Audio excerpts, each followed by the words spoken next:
A Master in Mastering My Masters. September 6th, 2020. It was a strange event.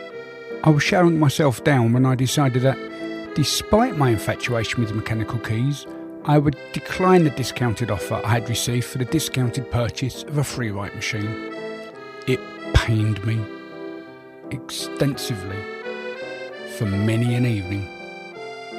I've since decided that I shall use the Sprinter website with cloud storage straight to my Evernote account.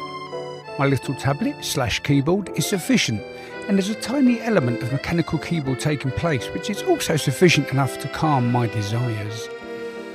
What's more, I've even formed a basic structure of inclusion for my writings. I wasn't sure which direction this book would take. A diary of my trips to Paris would only truly happen when events allowed my travels, and anything to note enveloping the window of time either side of my journeys. So, not very exciting if my trips happen once a year, which is the norm for the time being.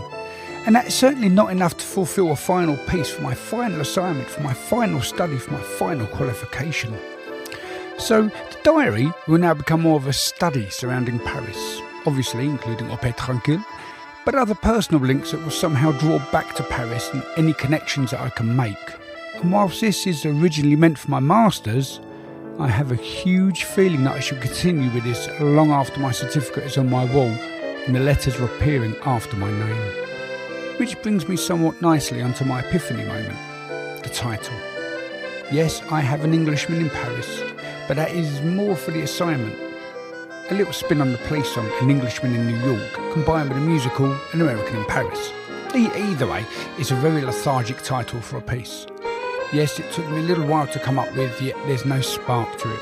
There's simply not enough me in it, which is why now I'm going to think about including mini titles per entry. I don't know if this will either work or happen, but only during the editing process will I find out. This is only a part of the title revelation. The main and initial part of the epiphany. The epiph, if you will. I had rinsed the Palmer's Natural Fusions Micellar Rosewater Clarifying Cleanser Shampoo out of my short shaven hair, and as my hand fell to my side, the water now bouncing off my neck, it came to me. The actual title of the main piece of work.